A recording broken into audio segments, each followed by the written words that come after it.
Hello everyone, welcome back to my channel IGNOU exams. I hope आप लोग अच्छे होंगे और आपके एग्जाम्स की प्रिपरेशन भी अच्छी चल रही होगी और एग्जाम्स भी अच्छे जा रहे होंगे। जैसे कि आप सभी स्टूडेंट्स को पता है कि हम ये पढ़ रहे थे MZ-O004 के मोस्ट इंपॉर्टेंट क्वेश्चन जो कि आपके एग्जाम्स में आ सकते हैं। हमने पहले ही वीडियो में चैप्टर नंबर 1 से 4 तक डिस्कस कर लिए थे इंपॉर्टेंट क्वेश्चन। आज हमें चैप्टर नंबर 5 से स्टार्ट करना है।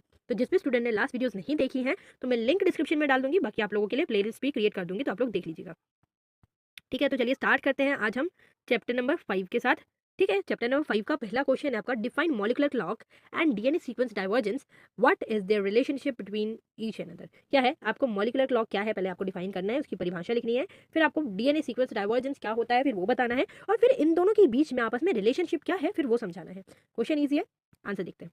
Molecular clock is a fascinating concept in the genetics that help us to understand the timing of evolutionary events। क्या है, क्लॉक से ही समझ आ रहा है, क्लॉक हमारा काम क्या करती है, घड़ी का काम है टाइम बताना। तो ये मॉलिकुलर क्लॉक भी यही काम करती है। ये एक अच्छा सा कॉन्सेप्ट है आपका जेनेटिक्स के अंदर, जो कि आपको हेल्प करता है ये समझने के लिए कि कितने टाइम में कौन कौन से इवेंट इवोल्यूशनरी इवेंट हुए हैं, उनकी टाइमिंग्स क्या रही है वो बताता है। Essentially, a molecular clock uses the mutation rate of biomolecules like DNA to estimate the time that has passed since two species diverged from a common ancestor। Usually अगर देखा जाए तो जो मॉलिक्यूलर क्लॉक है वो म्यूटेशन रेट ऑफ बायोमोलिक्यूल्स को देखती है कि उसकी बायोमोलिक्यूल्स की रेट क्या रही है, उसमें म्यूटेशन रेट क्या है, किस टाइप से उसका म्यूटेशन रहा है, स्लो है फास्ट है, किस तरीके का है, उसकी रेट को वो ऑब्जर्व करती है और फिर वो टाइम बताती है कि भाई हाँ, एक दो टाइप की स्पीशीज एक कॉमन एंसेस्टर से किस तरीके से इवॉल्व हुई है और कितना टाइम इसको लगा है। ठीक है, now let's talk about DNA sequence divergence. Next है आपका DNA sequence divergence. DNA sequence divergence क्या होता है वो देख लेते हैं। This refers to the difference in DNA sequence between two और मोर स्पीशीज। क्या है, डीएनए सीक्वेंस डाइवर्जेंस एक प्रोसेस है जो कि ये बताता है कि अगर दो या दो से ज्यादा स्पीशीज, जैसे कि ये है 4 स्पीशीज, दो या दो से ज्यादा स्पीशीज के बीच के डीएनए सीक्वेंस में क्या क्या डिफरेंसेस हैं उसको बताने का काम आपका डीएनए सीक्वेंस डाइवर्जेंस करता है।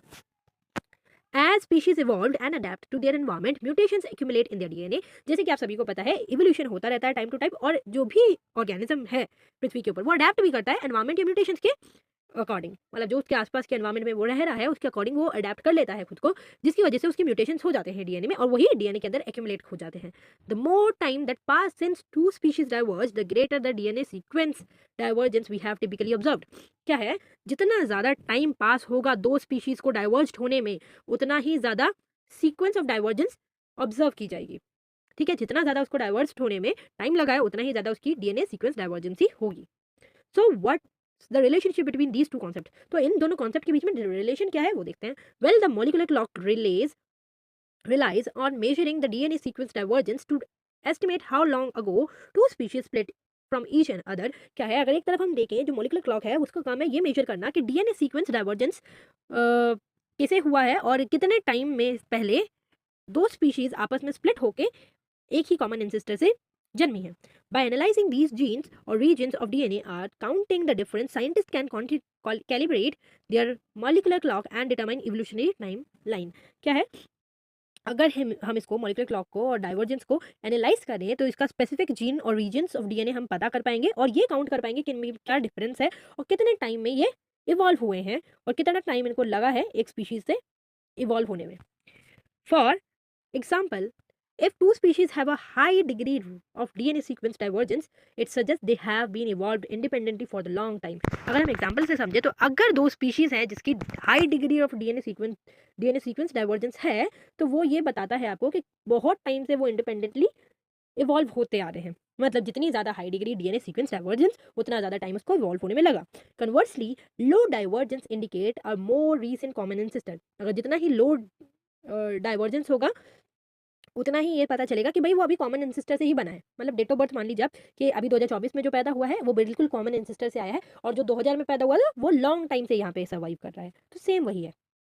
This relationship provide powerful insight into the history of the life on the अर्थ। ये जो रिलेशनशिप है दोनों का वो पावरफुल विजन देता है हम लोगों को ये समझने के लिए कि किस तरीके से इवॉल्व हो रहे हैं ऑर्गेनिज्म अर्थ पर और क्या क्या हिस्ट्री रह चुकी है। ठीक है, तो ये क्वेश्चन कंप्लीट हुआ। नेक्स्ट है आपका क्वेश्चन नंबर सेकंड का पहला आंसर क्वेश्चन देखते हैं। Right the difference between molecular drive and molecular divergence. ये इस काट देना। ठीक है, इसमें क्या है, मॉलिक्यूलर ड्राइव और मॉलिक्यूलर डाइवर्जेंस के बीच में आपको डिफरेंस लिखना है कि इनके बीच में डिफरेंस क्या है। डिफरेंस लिखने का तरीका आपको पता ही है, पहले हेडिंग डालो the difference between molecular drive and molecular divergence. फिर देख लेते हैं पहले मॉलिक्यूलर ड्राइव से। The molecular drive refers to the process where certain allele or gene variant become more common in the population due to selective pressure। क्या है, molecular drive एक process है जिसमें सर्टेन टाइप के जीन्स या फिर उसकी वेरिएशंस बड़े कॉमन से दिखने लगते हैं एक ही जगह पे। मतलब आपको पता ही है, जैसे इवोल्यूशन होता है, सर्वाइवल ऑफ फिटेस्ट की थ्योरी है आपकी, जो जितना फिट होगा वही सर्वाइव कर पाएगा। तो मतलब एक ही कॉमन एंसेस्टर के लोग ज़्यादा फिट थे तो वो सर्वाइव कर गए, और वही सारे उसके जो भी जीन्स हैं वो सेम एक कॉमन टाइप के एक जगह पे दिखने लगे। तो यही एक सेलेक्टिव प्रेशर की वजह से उस पॉपुलेशन में कॉमन जीन्स या वेरिएशंस दिखने लगते हैं, उसी को हम मॉलिक्यूलर ड्राइव बोलते हैं। Think of it as a genetic push that allele are favoured because they confer some short of the advantage. क्या है, इस तरीके से आप इसको सोच सकते हैं कि जो जेनेटिक पुश हो रहा है जिसके अंदर जो एलील्स हैं वो फेवर्ड कर रही हैं क्योंकि वो कन्फर कर सके कि उसका कुछ ना कुछ एडवांटेज है। This can happen through mechanisms like genetic drift and selection, leading to the rapid increase in their frequency within a species। जो ये हो रहा है वो इस वजह से हो रहा है कुछ मैकेनिज्म्स के थ्रू, जैसे कि जेनेटिक ड्रिफ्ट या सिलेक्शन के थ्रू, जो कि रैपिडली इंक्रीज कर रहा है इनकी फ्रीक्वेंसी को स्पीशीज की। ठीक है, now let's shift to the gear to the molecular divergence. Next हम देख लेते हैं मॉलिकुलर डाइवर्जेंस। मॉलिकुलर डाइवर्जेंस क्या है? This term describe how two और more related species evolve different traits and characteristics over the time. वो क्या था, कॉमन ट्रेट्स थे, कॉमन ट्रेट्स एक टाइम में कॉमन बन चुके थे वहाँ पे, है ना। और ये है molecular divergence. Divergence means diversity है उसमें, है ना। तो क्या है, ये टर्म आपको ये बताती है कि दो या दो से ज़्यादा रिलेटेड स्पीशीज एक ही टाइम में, मतलब एक ही जगह पे इवॉल्व होके कैसे डिफरेंट डिफरेंट कैरेक्टरिस्टिक्स को, डिफरेंट ट्रेट्स को ओवर द टाइम इवॉल्व कर लेती है अपने अंदर। It all about the variations, ये सारे के सारे वेरिएशन के ऊपर ही डिपेंड करता है। As population adapt to different environment or niches their genetic makeup start to differ. जैसे कि आपको पता है कि डिफरेंट टाइप की पॉपुलेशन अगर अडेप्ट कर ले दूसरे एनवायरमेंट को, जैसे आप अभी दिल्ली में रहते हैं, दिल्ली का एनवायरमेंट ऐसा है कि जो दूसरी जगह पे रहने वाला इंसान है वो बोलता है कि भाई यहाँ इतना पॉल्यूशन है, और दिल्ली वाले बोलते हैं हमें तो आदत है इसकी। तो वही है, जो जहाँ पे रहने लगता है या जो अपना एनवायरमेंट चेंज कर लेता है, लोकेशन चेंज कर लेता है, तो वो अपने जेनेटिक मेकअप को भी वहाँ के अकॉर्डिंग इवॉल्व कर लेता है, अडेप्ट कर लेता है। This divergence can be seen at the DNA level where mutations accumulate and can lead to the distinct evolutionary path. क्या है, जो ये डाइवर्जेंस हो रहा है ये डीएनए लेवल पर ही सीन होता है, और जहाँ पे म्यूटेशंस एक्यूमुलेट होता है जिसके वजह से इवोल्यूशनरी पाथ बदल जाते हैं और उनमें डाइवर्सिटी आती है। So what the key difference? तो की डिफरेंस क्या निकला इन दोनों के बीच में? The molecular drive focuses on how species allele spread within the population due to the selective advantage, while the molecular divergence emphasizes how related species develop unique trait over the generation due to the adaptations। क्या है, अगर इनका की difference देखें तो जो molecular drive है वो मेनली फोकस करती है एलील कैसे स्प्रेड होंगे एक पॉपुलेशन के अंदर, वो भी सेलेक्टिव एडवांटेज के थ्रू, तो उसमें कॉमन ट्रेड्स मिलेंगे। जबकि जो मॉलिकुलर डाइवर्जेंस है वो ये बताती है कि रिलेटेड स्पीशीज यूनिक ट्रेड कैसे जनरेशन टू जनरेशन अडेप्ट कर लेते हैं। ठीक है, क्वेश्चन नंबर 5 आपका कंप्लीट हुआ। देखते हैं नेक्स्ट अपना चैप्टर नंबर 6। चैप्टर नंबर 6 का पहला क्वेश्चन है, right salient features of bacterial genome briefly. Bacterial genome के जो भी फीचर्स आपको पता है वो आपको लिखने हैं, साइलेंट फीचर्स लिखने हैं। आंसर देखते हैं, the key features of bacterial genome. पहले हेडिंग डालेंगे कि इसके की फीचर्स आप लिखने वाले हैं बैक्टीरियल जीनोम के। First up their size and structure. सबसे पहले उसकी साइज और स्ट्रक्चर की बात करें तो bacterial genome are typically circular DNA molecule ranging from about 0.5 to 10 million pair base pair. क्या है, अगर हम साइज की बात करें बैक्टीरियल जीनोम की, तो bacterial genome typically circular DNA molecule होता है जो कि रेंज करता है 0.5 टू 10 मिलियन बेस पेयर के साथ। This compact structure allow for efficient replication and gene expression. जो इसका ये स्ट्रक्चर बन रहा है ये इसको अलाउ करता है एफिशिएंटली रेप्लिकेट करने के लिए और जीन एक्सप्रेशन में अपना कंट्रीब्यूशन देने के लिए। Let's talk about gene. Next है आपका जीन। बैक्टीरियल जीनोम क्या है? Bacterial genome are densely packed with genes of one containing around 1500 to 5000 coding sequences. क्या है, अगर हम इसके जीन की बात करें तो जो बैक्टीरियल जीनोम है वो डेंसली पैक्ड होता है जीन के अंदर, और इसको अक्सर ये कंटेन करके रखता है 1500 से 5000 कोडिंग सीक्वेंस को। Unlike eukaryotic genomes they lack introns, making transcription and translation more streamline. जैसे कि यूकैरियोटिक जीनोम में है ये भी लैक करता है ये लैक करता है इंट्रॉन्स को, और ट्रांसक्रिप्शन को बढ़ावा देता है, और ट्रांसलेशन को ज़्यादा स्ट्रीमली परफॉर्म करता है कि ज़्यादा अच्छे से ट्रांसलेशन हो सके। Now consider plasmid. प्लाज्मिड की भी बात कर लेते हैं, इसके कैसे होते हैं। These are small circular DNA fragment separate from main genome. जो ये प्लाज्मिड है क्या है, ये स्मॉल सर्कुलर डीएनए फ्रेगमेंट होते हैं जो कि सेपरेट होते हैं जीनोम से। They often carry gene that provide advantages like antibiotic resistance. क्या है, ये जीन को कैरी करते हैं जो कि एडवांटेजेस को प्रोवाइड करते हैं, जैसे कि कौन कौन से advantages? Antibiotic resistance. Antibiotic resistance में जाता है कि इनके ऊपर एंटीबायोटिक का कोई असर नहीं होता, कितना ही खा लो एंटीबायोटिक, प्लाज्मिड का कुछ नहीं बिगड़ता। This is why plasmid play a crucial role in horizontal gene transfer allowing bacteria to share beneficial trade rapidly. इसीलिए जो प्लाज्मिड है वो अपना एक इंपॉर्टेंट रोल प्ले करता है हॉरिजॉन्टल जीन ट्रांसफर के अंदर, जो कि अलाउ करता है बैक्टीरिया को कि वो शेयर कर सके अपने रैपिडली ट्रेड्स को। स्पीकिंग ऑफ जीन ट्रांसफर की भी अगर बात करें तो bacterial genome can undergo mutations at high rate due to their rapid reproduction. अगर जीन ट्रांसफर की बात करें हम तो जो बैक्टीरियल जीनोम है वो म्यूटेशंस के अंदर हाई रेट से जा सकता है क्योंकि उसके अंदर इतनी रैपिड रिप्रोडक्शन करने की क्षमता है। दिस जेनेटिक वेरिएबिलिटी इज की factor in their adaptability and survival in the changing environment. क्या है, जो ये जेनेटिक वेरिएबिलिटी आ रही है वो एक की फैक्टर है इनके एडेप्टेबिलिटी के लिए और इनके सर्वाइवल के लिए डिफरेंट टाइप के एनवायरनमेंट के अंदर। Let's not forget about operons. Operons को भी नहीं हमें भूलना चाहिए। The bacterial often organize their genes into operons. जो बैक्टीरिया है वो अपना जीन ऑर्गेनाइज करके रखता है ओपेरॉन्स के अंदर। ओपेरॉन्स क्या है? Cluster of genes transcribe together under single promoter. क्या है? ओपेरॉन्स एक वैसे स्ट्रक्चर होते हैं, क्लस्टर ऑफ जीन्स होते हैं जो कि एक ही सिंगल प्रमोटर के द्वारा डिफरेंट टाइप के डीएनए सीक्वेंसिंग को ट्रांसक्राइब कर सकते हैं। This coordinated expression is efficient and allow bacteria to respond quickly to environmental changes. जो ये कोऑर्डिनेशन एक्सप्रेशन हो रहा है इनके बीच वो एफिशिएंट होता है और अलाउ करता है बैक्टीरिया को कि ये क्विक रिस्पॉन्स कर सके कोई भी एनवायरमेंट चेंज के अंदर। Finally, bacterial genome can highlight variable among different species. This diversity contribute to the vast array of metabolic compatibility and ecological niches occupied by the bacteria. क्या है? फाइनली अगर हम देखें तो जो बैक्टीरियल जीनोम है आपका वो हाईली वेरिएबल होता है डिफरेंट स्पीशीज के अंदर। ठीक है, डिफरेंट टाइप की स्पीशीज हैं उसमें अलग अलग टाइप का जीनोम है। This diversity contribute to the vast area of metabolic capabilities. जो ये डाइवर्सिटी है वो कंट्रीब्यूट करती है आपकी मेटाबॉलिक कैपेबिलिटी को अंदर, मतलब डिफरेंट टाइप की मेटाबॉलिक कैपेबिलिटी सबकी हो सकती है। इकोलॉजिकल नेचर्स के अंदर तो भाई किस जगह पे वो रह रहा है उस पर भी डिपेंड करेगा और ऑक्यूपाई करता है बैक्टीरिया। ठीक है, तो ये इसके साइलेंट फीचर्स थे। नेक्स्ट है आपका question number second, describe briefly the role played by the cyanobacteria in the evolutionary history of life on the earth. जैसे कि आपको पता ही है हमारे अर्थ के ऊपर लाइफ इवॉल्व हुई है, मतलब पहले लाइफ कुछ और थी और अब हम कुछ और बन चुके हैं।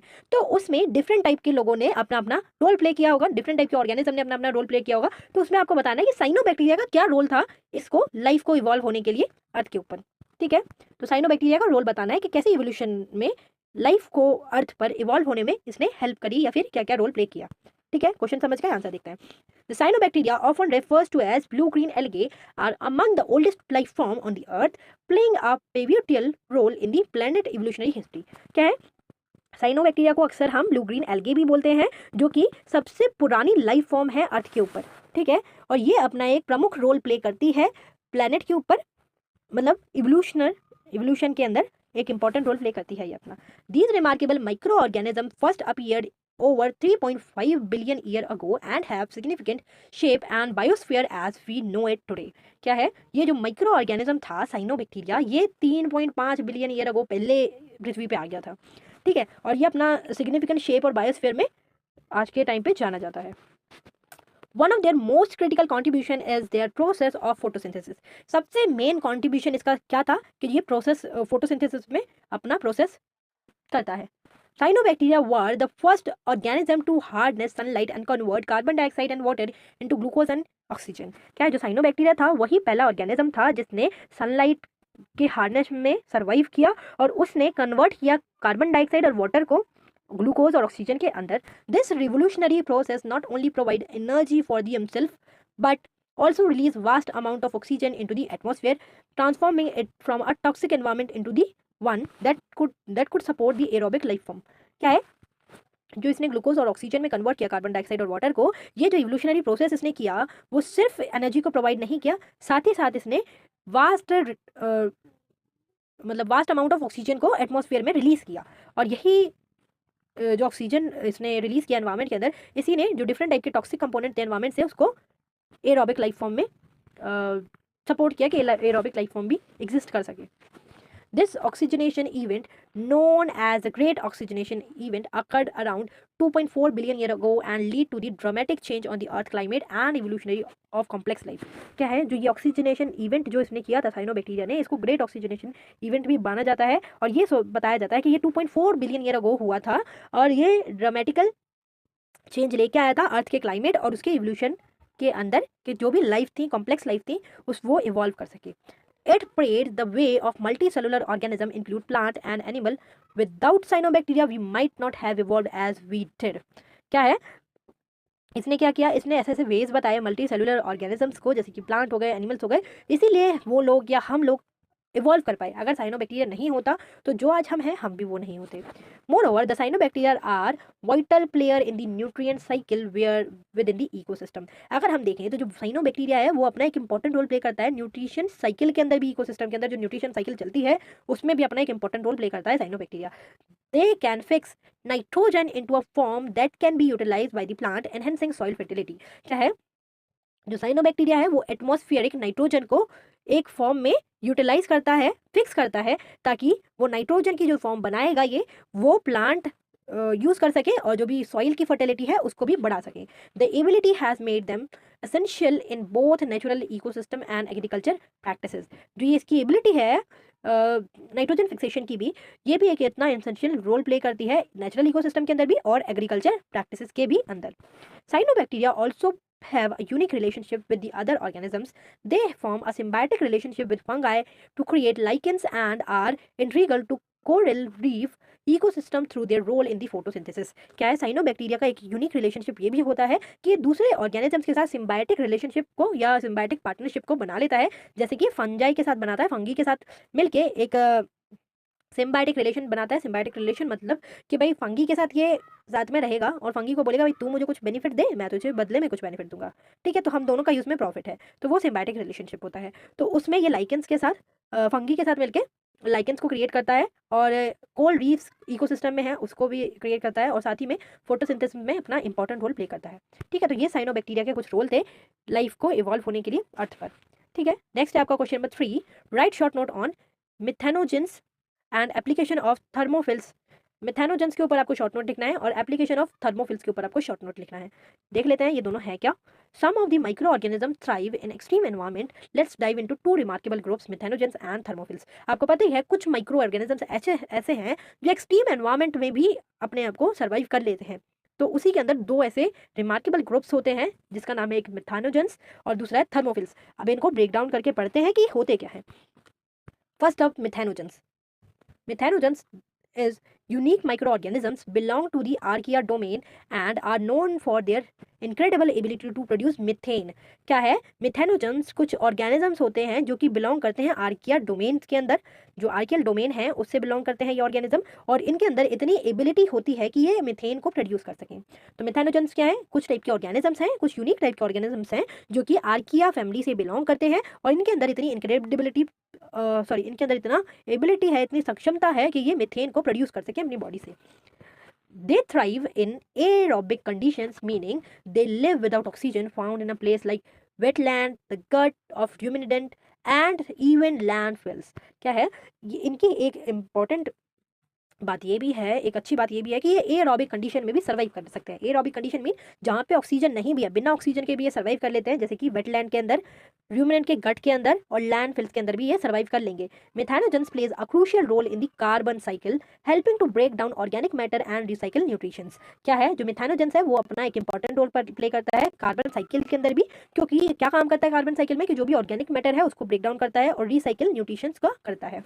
Fun fact, they are also being exploited for their potential in the bioenergy production, as harness methane can be clean energy source।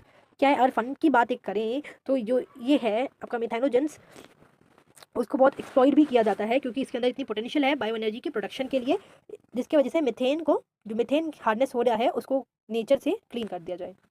ठीक है, तो ये मिथेनोजेंस के ऊपर शॉर्ट नोट था। नेक्स्ट है आपका थर्मोफिल्स। थर्मोफिल्स क्या है वो देख लेते हैं।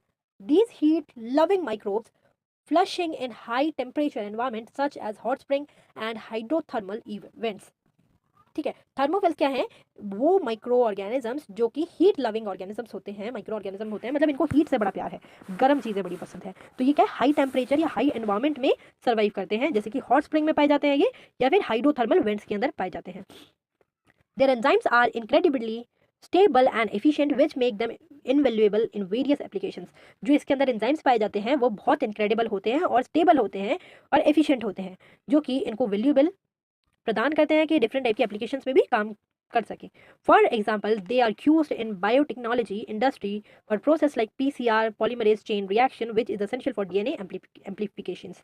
क्या है, आपको पता ही है, एग्जाम्पल के थ्रू देख लेते हैं हम। क्या है, जो आपके थर्मोफिल्स हैं वो बायोटेक्नोलॉजी के अंदर भी यूज़ होते हैं। बायोटेक्नोलॉजी के अंदर एक प्रोसेस होता है जिसको हम पीसीआर बोलते हैं, पॉलीमरेज चेन रिएक्शन, जो कि डीएनए एम्प्लीफिकेशन में एसेंशियल इंपॉर्टेंट रोल प्ले करता है अपना, उसमें भी इनका यूज़ होता है।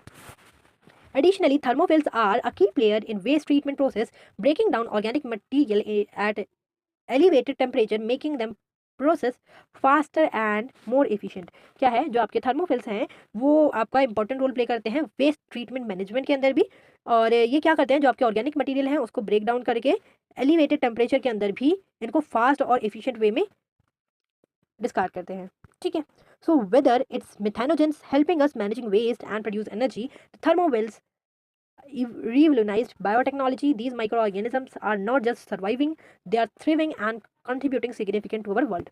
दोनों की अगर बात करें तो दोनों का ही अपना अपना रोल है और दोनों ही अपना कंट्रीब्यूशन देते हैं इस पृथ्वी के अंदर। ठीक है, नेक्स्ट आपका चैप्टर नंबर 7। चैप्टर नंबर 7 का इंपॉर्टेंट क्वेश्चन है, what are the bacterial plasmid, write different type of plasmid with their functions. आपको पहले बताना है कि बैक्टीरियल प्लाज्मिड है क्या, और फिर डिफरेंट टाइप के प्लाज्मिड्स बताने हैं आपको, कौन कौन से डिफरेंट टाइप के प्लाज्मिड्स पाए जाते हैं और उनके क्या क्या फंक्शंस हैं वो लिखने हैं। ठीक है, क्वेश्चन समझ गए आप। इसमें मैंने इसका डायग्राम अटैच नहीं किया, बट मैं इसका स्क्रीनशॉट भेज दूंगी डायग्राम का ग्रुप के अंदर, जब पीडीएफ डालूंगी तो आप डायग्राम भी लर्न कर लेना, क्योंकि डायग्राम के साथ आपके आंसर्स पूछे जाते हैं, बट इसमें अटैच नहीं हो पाया इसलिए मैंने अटैच नहीं किया। ठीक है, तो आंसर देखते हैं। Plasmid are small circular pieces of DNA found in the bacteria separate from their chromosomal DNA. क्या है, प्लाज्मिड क्या है, स्मॉल और सर्कुलर पीसेस हैं डीएनए के जो बैक्टीरिया के अंदर फाउंड होते हैं, और ये सेपरेट है क्रोमोसोमल डीएनए से, मतलब क्रोमोसोमल डीएनए तो है ही, बट प्लाज्मिड भी है जो कि सर्कुलर पीसेस ऑफ डीएनए है। They carry essential genes that can give bacterial special ability. क्या है, ये कुछ डिफरेंट टाइप के स्पेशल जीन्स को कैरी करके रखता है जो कि बैक्टीरिया को स्पेशल एबिलिटी देता है, जिसकी वजह से बैक्टीरिया डिफरेंट टाइप के वर्क कर सकता है। ठीक है, देख लेते हैं अब इसके different types, some different types of plasmid and their functions. कुछ डिफरेंट टाइप के प्लाज्मिड देखते हैं और उनके फंक्शंस भी देखते हैं। ठीक है, first we have conjugative plasmid. सबसे पहले हमारे पास है conjugative plasmid. These are like the social butterflies of the bacterial world. ये क्या है, कॉन्जुगेटिव प्लाज्मिड, ये बिल्कुल सोशल बटरफ्लाइज की तरह है बैक्टीरियल वर्ल्ड के अंदर। They enable bacteria of transfer genetic material to one another through a process called conjugation. क्या है, ये अनेबल करते हैं बैक्टीरिया ट्रांसफर को, ताकि जेनेटिक मटेरियल एक दूसरे से पास थ्रू हो सके कंजुगेशन के थ्रू। This is crucial for sharing trades like antibiotic resistance. जब कंजुगेशन होगा तो पता ही है आपको, इसमें डिफरेंट टाइप के ट्रेड्स में वेरिएशन आएगी, जिसकी वजह से एंटीबायोटिक रेजिस्टेंस उनको मिल सकेगा। Next we have replicative plasmid. Next we have replicative plasmid. These guys are all about self replication. ये जो रेप्लिकेटिव प्लाज्मिड्स हैं ये बिल्कुल सेल्फ रेप्लिकेशन के ऊपर काम करती हैं, खुद से ही रेप्लिकेट होती हैं, इसको किसी की जरूरत नहीं है। They ensure that their genetic information gets passed on their daughter cells during cell division. ये जब खुद से ही रेप्लिकेट हो रही है तो ये इंश्योर करती हैं कि जो भी इनकी जेनेटिक इन्फॉर्मेशन है वो इनकी पास थ्रू हो सके इनकी डॉटर सेल तक सेल डिवीजन के दौरान। This is important for maintaining trade over generation. ये इसलिए इंपॉर्टेंट हो जाता है ये प्रोसेस क्योंकि ट्रेड्स को ये मेंटेन कर सकता है दूसरी जनरेशन तक। Then there are the cold plasmid. Next क्या है हमारे पास, cold plasmid. These plasmids produce substance like colicins which can kill other competing bacteria. क्या है, ये वो प्लाज्मिड होती हैं जो कि कुछ सब्सटेंस को प्रोड्यूस कर सकते हैं जिनका नाम होता है कोलिसिन्स, जो कि दूसरे कंपीटिंग बैक्टीरिया को मार सकता है। It like having a secret weapon in the microbial battlefield. क्या है, जैसे इनके पास कोलिसिन्स पाए जा रहे हैं जो कि दूसरे कंपीटिंग बैक्टीरिया को मार देता है। इसको आप इस तरीके से समझ सकते हैं कि उसने अपना सीक्रेट वेपन को, सीक्रेट औजार को उसने छुपा रखा है जिससे वो बच जाएगा और दूसरे को मार गिराएगा। Don't forget about virulence plasmid. एक हमारा होता है virulence plasmid. These carry genes that help bacteria cause diseases. क्या है, ये कुछ ऐसे जीन्स को कैरी करके रखता है जो कि हेल्प करता है बैक्टीरिया को कि वो डिसीज को कॉज कर पाए। They can code for toxins or factors that allow bacteria to invade the immune system making them more dangerous. क्या है, ये कोड कर सकते हैं कुछ ऐसे टॉक्सिन्स को और ऐसे फैक्टर्स को जो कि अलाउ कर सके बैक्टीरिया को कि वो इम्यून सिस्टम के अंदर इन्वेड हो जाए और उसको ज़्यादा डेंजरस बना दे। ठीक है, finally we have metabolic plasmids. Next हमारे पास है metabolic plasmids. These allow bacteria to break down unusual substances like pollutant और स्पेसिफिक न्यूट्रिशन।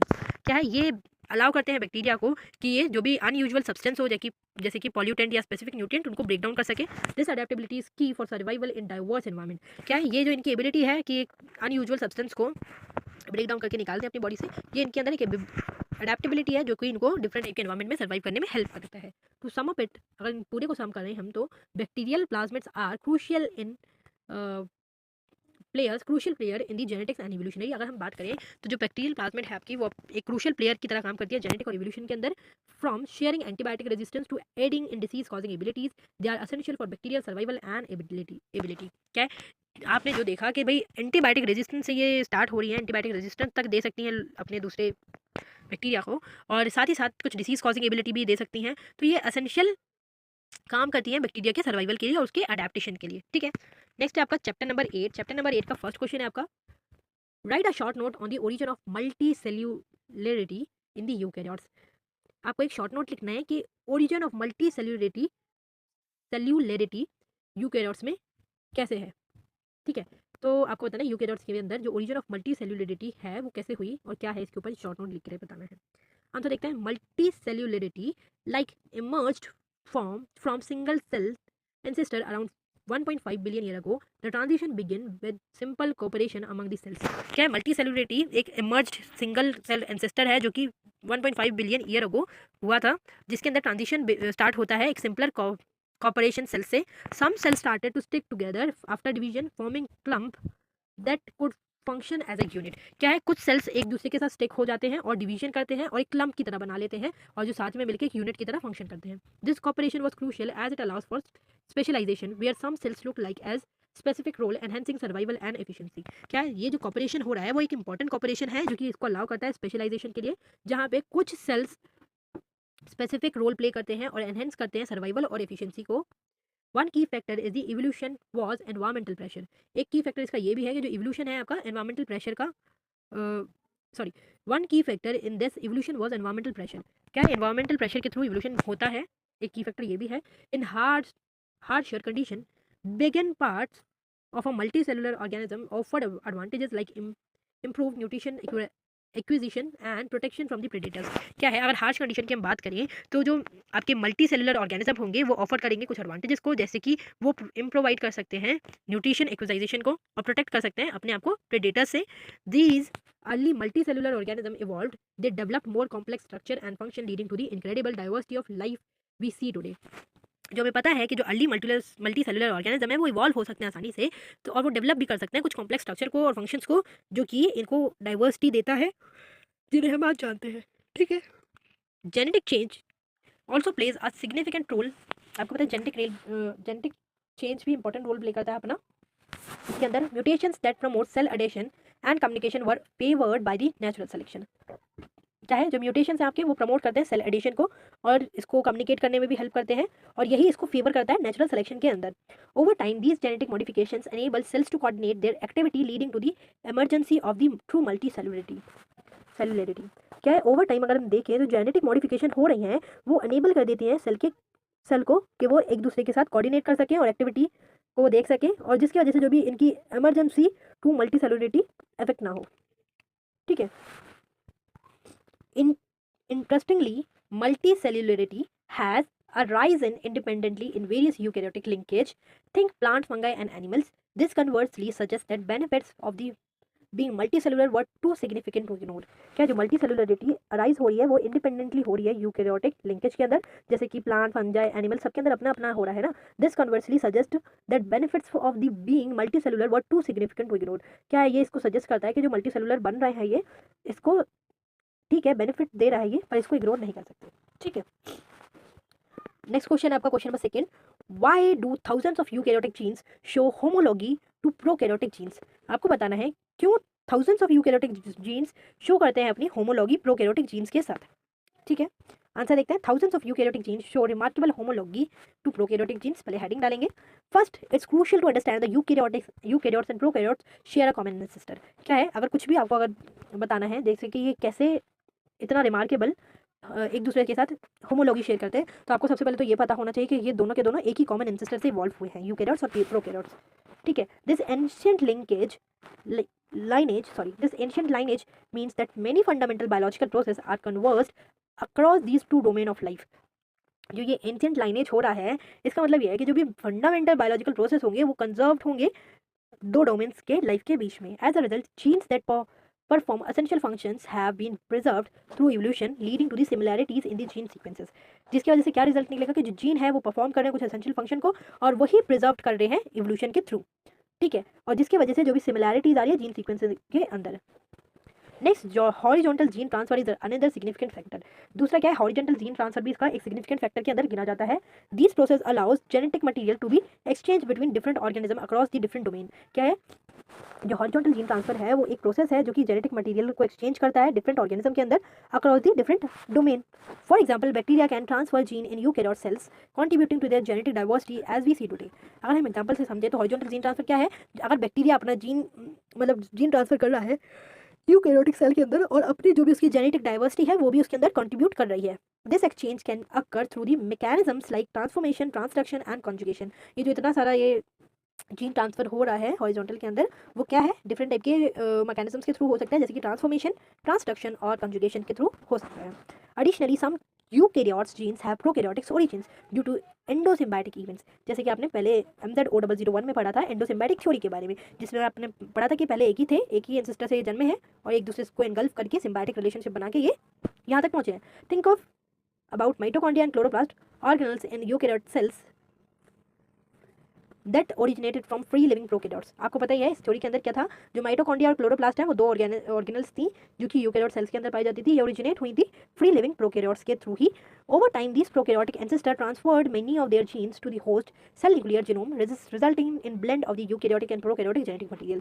क्या है, जब प्रोकैरियोट से यूकैरियोट्स में तब्दील हुए तो क्या है, जो इनका प्रोकैरियोटिक एंसेस्टर थे वो भी अपने जो भी जीन्स है वो भी इनमें ट्रांसफर करेंगे, न्यूक्लियर जीनोम भी इनका ट्रांसफर होगा, जिसकी वजह से इनके अंदर जो भी जीन है या फिर जो भी वैरायटी है वो भी ब्लेंड हो जाती है, इसीलिए इनमें हमें सिमिलैरिटी होमोलोगस दिखाई देता है।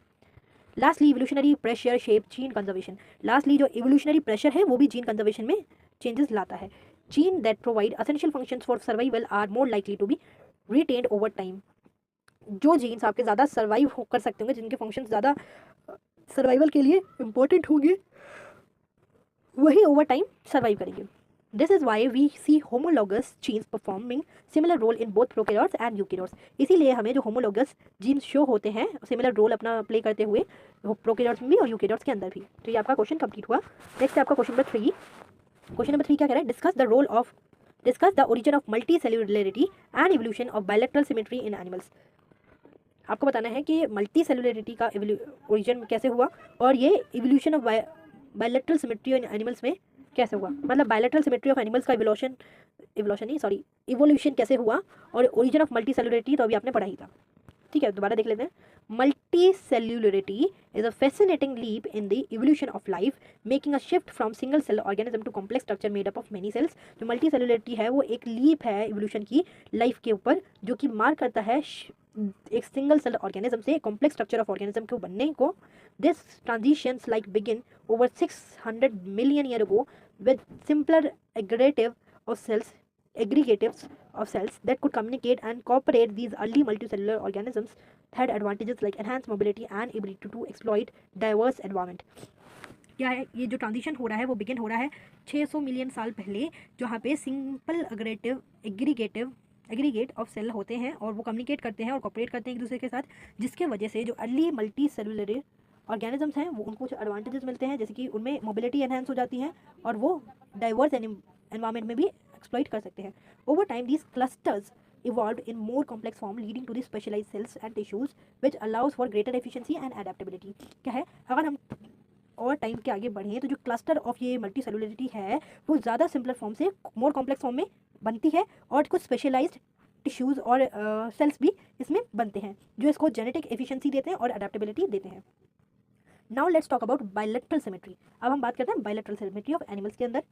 This is a key feature in the many animals where the body can be divided into two mirror images halves. Bilateral symmetry आपने बचपन से पढ़ी होगी, मतलब 9-10 से पढ़ी होगी। ये क्या है, एक की फीचर है एनिमल्स का, जिसके अंदर हम एनिमल की बॉडी, मतलब ये एक एनिमल है, उसकी बॉडी को दो इक्वल मिरर हाफ में काट सकते हैं। This evolution of bilateral symmetry likely emerged from need of the streamline movement in a more complex environment. जो ये इवोल्यूशनरी बायलैटरल सिमेट्री इसमें पाई जा रही है कि दो इक्वल हाफ्स में ये बढ़ सकता है, तो ये क्या है, इसको ज़्यादा स्ट्रीमलाइन मूवमेंट देता है कॉम्प्लेक्स एनवायरनमेंट के अंदर भी कि ये सर्वाइव कर सकें। This early organisms were most rapidly symmetrical like jellyfish which work well for their lifestyle. जो ये अर्ली ऑर्गेनिजम्स हैं आपके वो ज़्यादा रेपिडली ज़्यादा रेडली सिमेट्रिकल होते हैं, जैसे कि जेलीफिश है जो कि अपने लाइफस्टाइल के लिए ठीक ठाक वर्क करती है। However, as predations increased and competition of resources intensified, a bilateral body plane provide distinct advantages. जैसे कि आपको पता है प्रेडिएशंस बढ़ते जा रहा है, कंपटीशन भी बढ़ता जा रहा है, रिसोर्सेज कम हो रहे हैं, तो जो बायोलैट्रिकल बॉडी सिमेट्री है जिस भी ऑर्गेनिज्म की, वो उसको डिस्टिंक्ट एडवांटेजेस प्रोवाइड करती है। With bilateral symmetry came the development of cephalizations, the concentration of sensory organ and nervous tissue at the end of the body। जिस भी ऑर्गेनिज्म की बायोलैट्रिकल सिमेट्री है उसकी डेवलपमेंट भी सिविलाइजेशन की तरह होती है, जिसके अंदर क्या है, सेंसरी ऑर्गन्स भी पाए जाएंगे, नर्वस टिश्यू भी पाए जाएंगे, नर्वस सिस्टम भी होगा और उसकी बॉडी ज़्यादा कॉम्प्लेक्स शो करेगी। This allows for better navigation and response to the environment, ultimately leading to the more complex behaviour and interactions.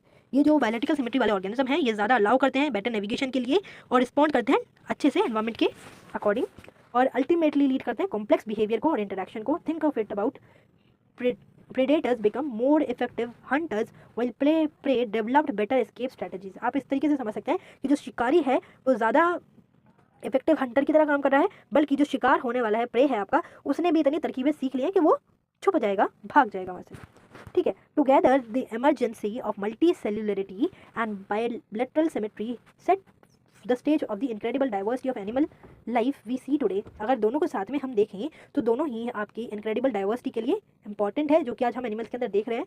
From worms to vertebrates, these fundamental evolutionary innovations shape how organisms interact with their surroundings and each another. क्या है, अगर हम warm vertebrates से देखें तो जो भी fundamental evolutionary हो रहे हैं, इवॉल्व हो रहे हैं, उनकी शेप, इनोवेशंस और डिफरेंट टाइप के कॉम्प्लेक्सिटी में भी एवोल्यूशन हो रहा है, जिसकी वजह से वो इतना सर्वाइव कर पाते हैं। ठीक है, तो ये आपके इंपॉर्टेंट क्वेश्चन थे चैप्टर नंबर 8 तक। चैप्टर नंबर 9 से हम नेक्स्ट वीडियो में स्टार्ट करेंगे, वरना बहुत लेंथी हो जाएगा ये। ठीक है, तो मिलते हैं नेक्स्ट वीडियो में। अगर आपको वीडियो पसंद आई हो, हेल्प मिली हो, तो एक लाइक, शेयर, सब्सक्राइब जरूर कीजिएगा और प्यारा सा कमेंट कीजिएगा, ताकि मैं भी नेक्स्ट वीडियो लाने में देरी ना करूँ। तो मिलते हैं नेक्स्ट वीडियो में। Thank you for watching, keep supporting me and all the best for your exam.